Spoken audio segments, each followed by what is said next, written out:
Welcome to the MHB podcast. This is Michael Bond, and welcome to my 175th episode.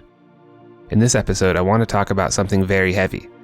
I want to talk about how to survive a breakup or a divorce. Full disclaimer, I'm going through a divorce right now as I'm recording this podcast. My situation is not reflective of the situations I'm about to discuss. Both my wife and I have decided to end our marriage amicably and with our integrity intact. She didn't cause this, and I didn't cause it either. It's more like an unfortunate tragedy than anything else. But many of the same practical applications I'm about to discuss still apply to me. You should know that I'm doing okay, and so is she. We've walked through our situation with good pastors and good mentors from the very beginning, and they can testify to the unique nature of it. The first point we should cover is that not all divorces are equal. Some are heartbreaking. Some are liberating. Some are extremely stressful because of money or children. But in all cases, there are some basic temptations and traps you can avoid in order to make your experience much less painful. I'm not going to go into detail regarding my own situations here, but trust me when I say I'm speaking from experience on this topic. I've had a situation where I made all the wrong mistakes, making my pain worse and prolonging it needlessly. I've also had a situation where I avoided these traps and made better decisions, and I can tell you the difference in outcome is hard to describe. It is a universe of difference. It is so different that I'm convinced a large part of the pain we feel in the aftermath of a breakup or divorce might be self-inflicted. Let's be careful here. I'm not suggesting the other person is fully absolved of any responsibility for the pain you feel. It's certainly the case that many divorces are kicked off by betrayal or infidelity on behalf of one partner. In this case, the person who betrayed the marriage owns the lion's share of the responsibility for the damage that has been caused. But there's a very good reason why you don't want to surrender all of the responsibility for your well-being over to someone else. Because once you surrender all responsibility, you also surrender all power to get better. You become a helpless and hopeless victim. Remaining in this victim mindset for too long will only result in you becoming resentful and bitter. Being resentful and bitter will make you unpleasant to be around, and this could sabotage your future relationships. So in every situation which profoundly impacts your well-being, it's a good rule of thumb to shoulder as much of the responsibility for your condition as you can. Taking up responsibility for your well-being puts you in the driver's seat for your future. You might say, maybe I don't want to be in the driver's seat for my future. The problem with that way of thinking is that only you and God have enough knowledge of yourself to know precisely what's good for you. Even if you have a loved one who has all the goodwill in the world for your well-being, they simply don't know enough to make all the correct daily decisions for you. Not to mention that placing this measure of responsibility on someone else is an unfair burden, which they will grow tired of very rapidly. If you completely outsource your decision-making process to another person, that person will quickly lose respect for you. Even if you just drift through life on your own impulses, or allow the shifting sands of culture to determine your direction, you likely won't end up where you want to be. So much of the subconscious influence in the Western world is associated with clever marketing schemes to drive profits and sell goods. If the influence is aimed at driving profits, then it's not prioritizing your well-being. You and God need to be the author of your own story, because if you allow others to write it, your story might turn out to be a tragedy. So let's imagine a situation where your divorce is almost entirely the other person's fault. Let's say you did everything you could to keep the marriage happy, but your partner was unfaithful anyway. If you couldn't control whether or not they cheated on you, then how can you claim responsibility in the aftermath? The first step is to make sure you're telling yourself the truth about your partner. You have to kill the fantasy and face reality. The person you thought you were with does not exist. The wonderful girl you thought you loved was in reality a liar who does not care about you. It sounds harsh to think this way, but you'll never recover from this kind of trauma unless you're very careful to tell yourself the truth. It's extremely hard to let go of a person who you have idolized in your mind and who you believe is the perfect partner for you. It's a lot easier to let go of a liar. You must never, ever create a fantasy version of your marriage or your partner in your own mind. To do so sets you up for idolatry and for a disastrous outcome. The truth is, your partner is every bit as flawed as you are, and if they betrayed you, they are also a liar. Facing the truth of your situation and your person is the first step in taking responsibility when your other half destroys the relationship. Does this mean your marriage is beyond repair if your spouse cheats? Definitely not, so long as the guilty person repents and both partners want to work on their relationship. But if one partner doesn't want to work on it or is not repentant, then you need to face reality and let them go. Another reason why it's so dangerous to idolize your partner is because in the aftermath of a divorce, you'll feel doomed to never find someone as good as them. After all, how can you find a real person as good as the fantasy you made up in your head? This advice applies to more than just marriages as well. In every human relationship, you should constantly guard your heart against creating a fantasy version of the person you're relating to. An example of someone who creates a fantasy version of a relationship is the person who obsessively thinks about the few good times they had with their partner while completely ignoring the multiplicity of unhealthy and toxic times. I need to tell you something right now. If you're creating a fictitious love story in your head while ignoring the truth, then you will never find a person who measures up to your fantasy. The person you're looking for doesn't exist. But what's crazy is how people will dig their heels in on an objectively terrible relationship because of self-deception and telling themselves everything is great. You'll never find a person who measures up to your fantasy, but you can actually find someone who gets a lot closer to that mark than the toxic person you're with right now. Stop wasting your time and taking yourself off the market for a person who doesn't care about you.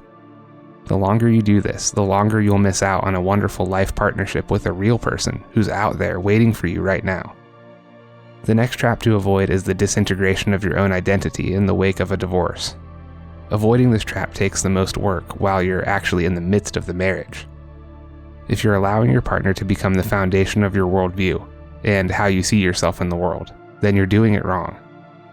The only one who is fit to rest your identity in is Jesus Christ. The danger with making your partner the center of your world is that when your partner betrays you or leaves you, then not only have you lost your partner, but you've also lost your worldview.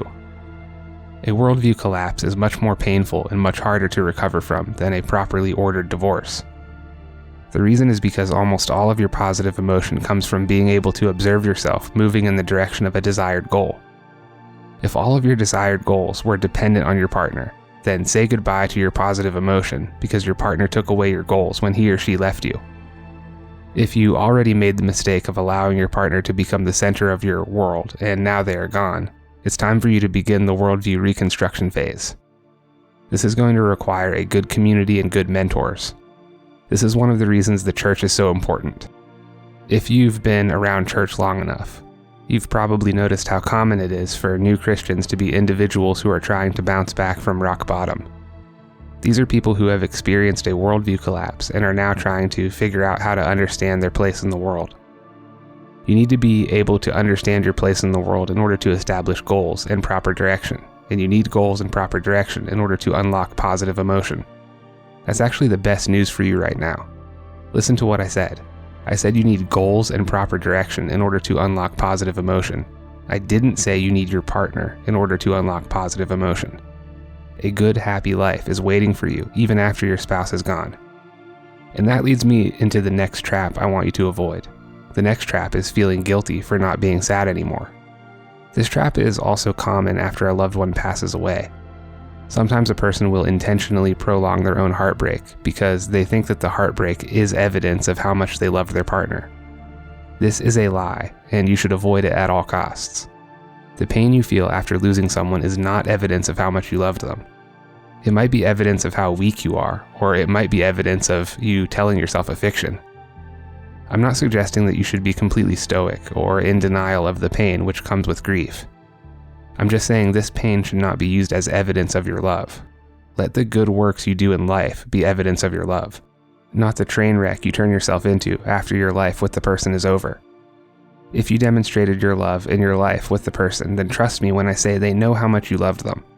They don't need to see you lose your mind with grief in order to understand your love. So far, the 3 pillars of my advice for how to survive a divorce include taking up as much responsibility for your own well-being as possible, being extremely careful not to tell yourself lies about your partner or the quality of your relationship, and avoiding making your partner the foundation of your worldview. Now let's get into some practical application. First, let's talk about the use of substances like alcohol or marijuana. You'll hear a lot of people tell you to completely avoid these things in the aftermath of a divorce. That's good advice considering the danger of substance abuse becoming a crutch, which then turns into an addiction. But I don't think there's anything wrong with you going out to a bar or club or having a few drinks with friends if your primary aim is community and not intoxication. A good rule of thumb here is never get yourself drunk. Drunkenness robs you of all the positive elements of alcohol and exposes you to the tremendous dangers of it. Half of all violent crimes involve either the suspect or the victim being drunk. A drunken accident can ruin your life in such a way that your divorce seems easy by comparison. I also believe there is a link between drunkenness and the temptation to view yourself as a victim. No doubt you've seen many people drinking away their sorrows at the bar and setting up their future to be victims of this unfair world. Remember, if you view yourself as a victim, then that is precisely what you will become, and that kind of life is painful. You don't want to live in that misery. There's also the problem of addiction. Countless people have kicked off their alcoholism because of some difficult time in their life, like a divorce.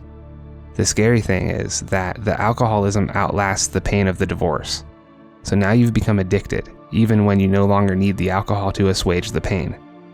This means less future partners are going to find you attractive, and it's going to be difficult for you to maintain healthy relationships through your alcoholism. Marijuana carries the same trap. The substance of marijuana is not addictive the same way alcohol is, but the coping mechanism of it is very much addictive. I've observed many individuals who use marijuana as a coping mechanism to mask their mental illnesses. This is a bad medium to long-term strategy because sometimes marijuana is not going to be available to you and you're going to become unattractive to a large part of the population who do not find copious marijuana use appealing. Using marijuana to cope also stunts your ability to master your own emotions. If you're always masking your emotions with substances, then you won't know how to deal with highly charged emotional situations. And guess what? All marriages have plenty of highly charged emotional situations, and you will need to handle them skillfully. You can't handle them skillfully if you've allowed your substance abuse to cause your skills to atrophy. If you are dependent on marijuana to maintain psychological stability, then you're going to have a difficult time navigating the treacherous waters of emotional conflict which exist in any healthy relationship. So if you're going to use substances, use them wisely and beware the dangers associated with them. The next practical application is getting to the gym and working on your fitness. This one has been repeated to the point of cliché, but there are some very good reasons for that. The first is the preservation of your fluid IQ.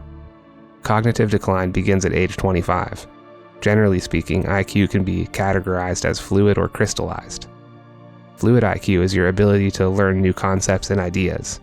Crystallized IQ is your accumulation of knowledge, so things like vocabulary.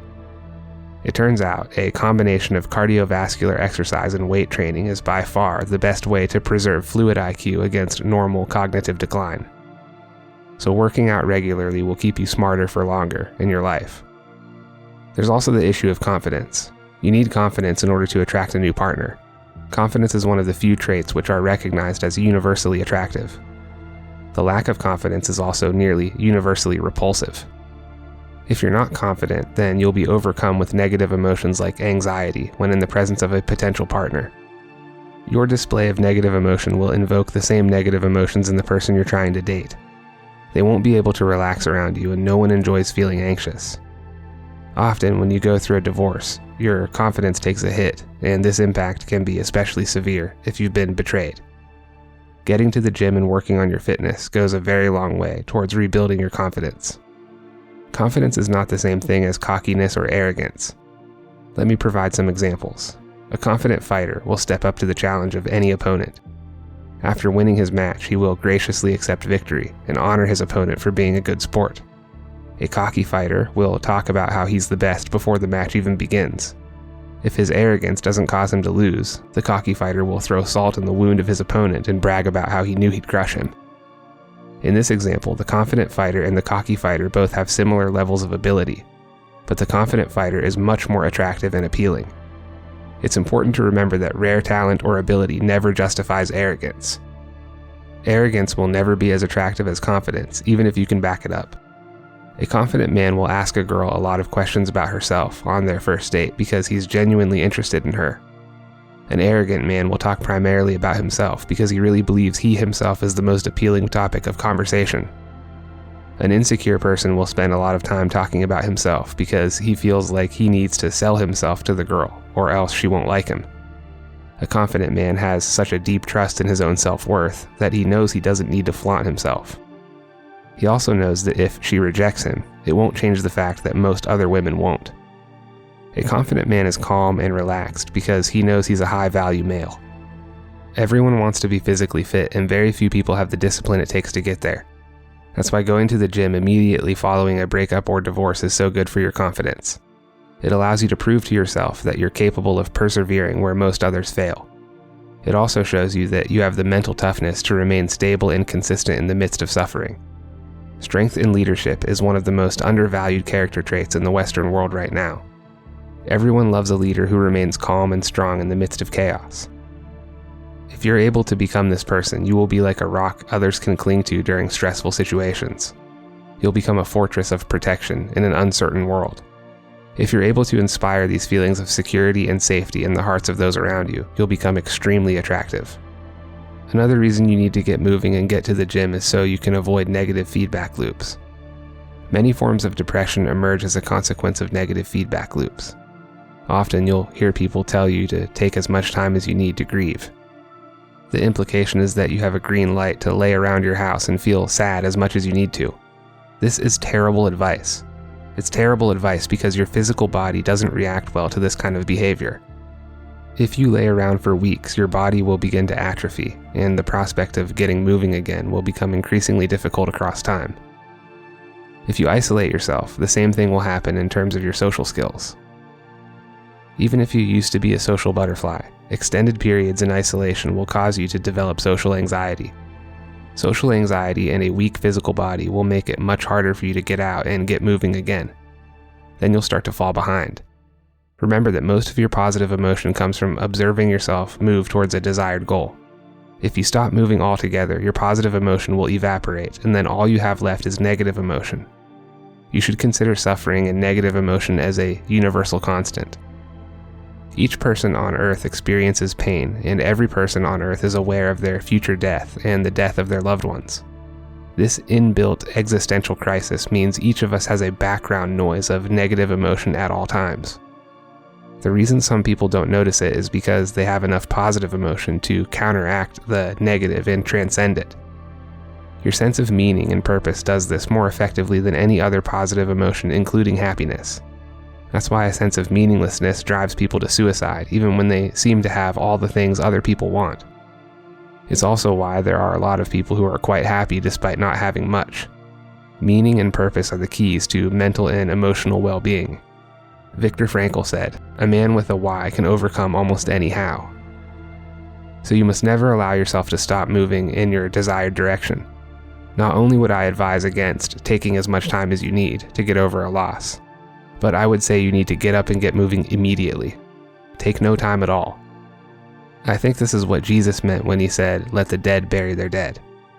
He knows about the human condition better than anyone, and he knows about the danger of negative feedback loops. The bad news is, life is very difficult and full of suffering, which you will undoubtedly experience. But the good news is, you're a lot braver and a lot tougher than you think. The gospel is that Jesus has already overcome this world and his spirit of power resides in you. You might think you don't have the strength to carry on in the wake of such a painful thing as divorce. You might not understand how you're supposed to pick up such a heavy cross and struggle uphill. But the divine secret is that you're not carrying it alone. Jesus is carrying it with you. When Christ carried his cross to the crucifixion, there was a point along the way where a man called Simon of Cyrene helped him carry it. Jesus is God. Surely he could have carried it the entire way without help. But I think he was showing us that even in our worst times, we are not alone.